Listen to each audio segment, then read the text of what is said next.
Hello. We need to take our mask off. Our mask off to mental illness, mental health conditions, mental health challenges. We need to get rid of the stigma of mental illness.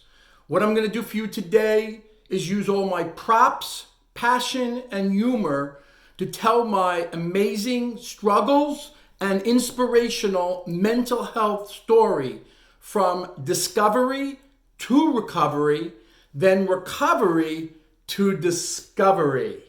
That's what it's all about, ladies and gentlemen. So, what will we have? What is it all about? Yes, this is what it's all about. It's about the brain. It's about how do we get and stay mentally well. We want to be mentally well to do whatever we want to do in our life and to realize that it's just mental and it should be treated just like any other disease. So that's one of the things I show as showing the brain is about being and staying mentally well.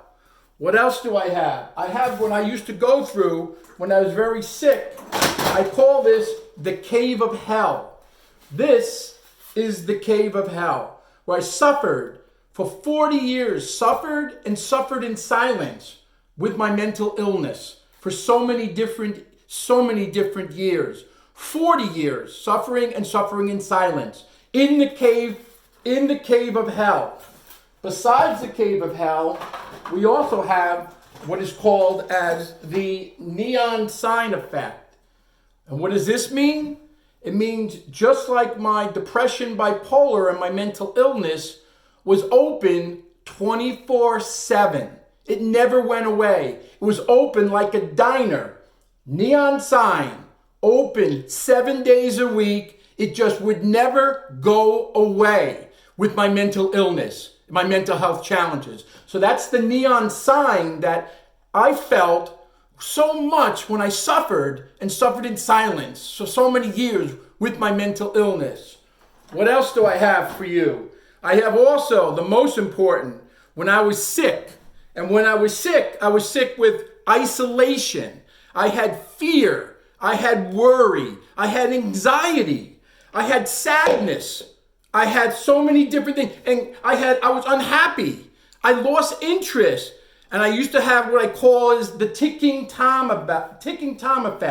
This is a ticking time bomb.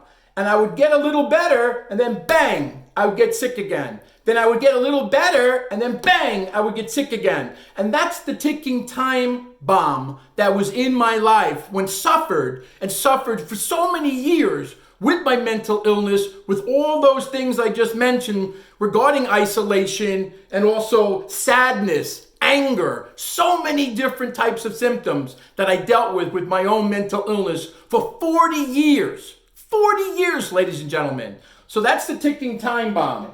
Now, what was it? I finally went and to get well after so many years of suffering in silence, of 25 years of suffering in silence, and I came up with the triangle. The triangle is I was taking meds from the psychiatrist and the therapist. So let's try it again.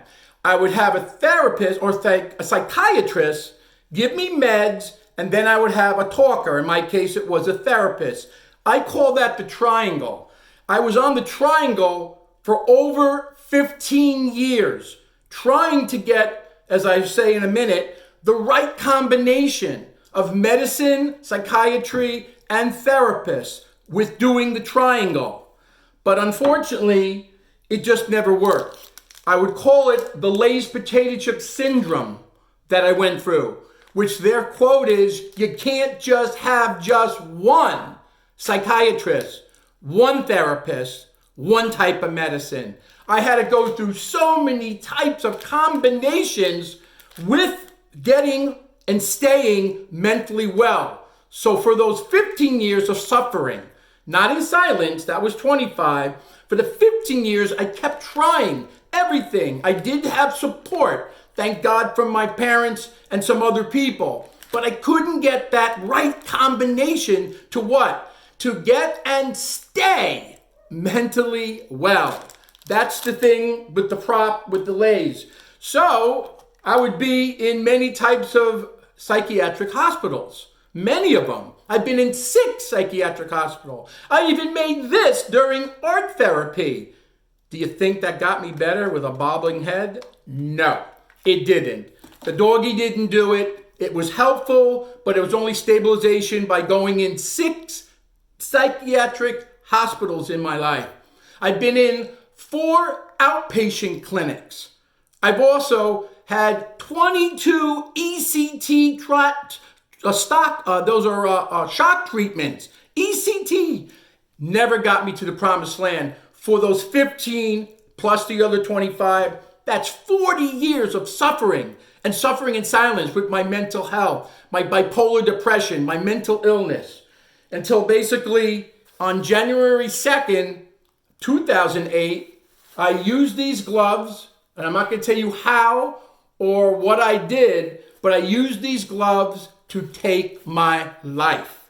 Yes, I am a suicide survivor. I'm a suicide survivor, and I tried everything to get well, but on that day, I tried to take my life with these winter gloves, but it didn't work. So what was it that finally really got me to the promised land?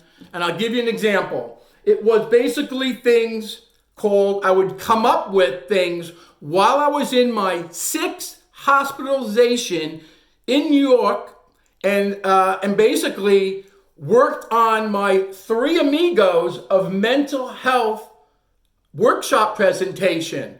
What is that about? The 3 Amigos of mental health is either you're suffering with your mental health condition, or you're suffering in silence with your mental health condition, or you're not suffering at all. I've been all 3, and I'm trying to get all the 3 Amigos to help and support one another, to be friends. So while I was in my 6th hospitalization, October 16th, 2014, while I was in, I came up with so many of these types of wellness tools from my wellness toolbox.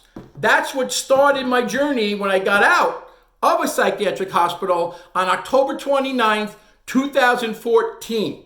That's when I started using all of my wellness tools, like doing a to-do list, journaling, doing meditation, doing deep breathing exercises, doing affirmations, doing a creed, prayer, God, Bible, Jesus, acupuncture, hypnosis, walking, aromatherapy, singing, music, dancing. These are all important wellness tools. This is what finally got me to stay mentally well. I got better and I stayed mentally well because of all of my wellness tools that I was taking from the wellness toolbox that made me get and stay mentally well. But it was the biggest tool of them all, of the wellness toolbox, that got me to stay mentally well. And that basically was humor. And watching my favorite movie with Robin Williams. He's one of the reasons I'm in the mental health field. When Robin Williams unfortunately took his life, or I should say suicide took his life. But now I'm using humor as one of my biggest wellness tools to get and to continue to stay mentally well, which is what's so important. So I can't stress it more. I struggled so much and suffered so much for 40 years with my mental illness. But it was what? The wellness tools from my wellness toolbox that got me to stay mentally well. And of course, using humor and laughter and smiles. Why do you want to use humor and laughter and smiles? It's good for your endorphins. It will dull and kill the pain. It will make you live a longer life. It's contagious. You've got to try wellness tools. But most importantly, try to get humor and try humor, laughter and smiles in your life to have great mental health and to have mental health stay and not go back to the ticking time bomb, which I showed before. So, what I say in my last is that we need, and I can help you with your mental health. All I'm saying is now you got to stay safe and safe from the pandemic, But most importantly, you got to use humor and many wellness tools, but especially use humor to get and stay mentally well. Michael Weitzman, the Three Amigos of Mental Health, the Wellness Toolbox. My name is Bip Olar no longer. Thank you, and let me help all of you get and stay mentally well. Michael Weitzman.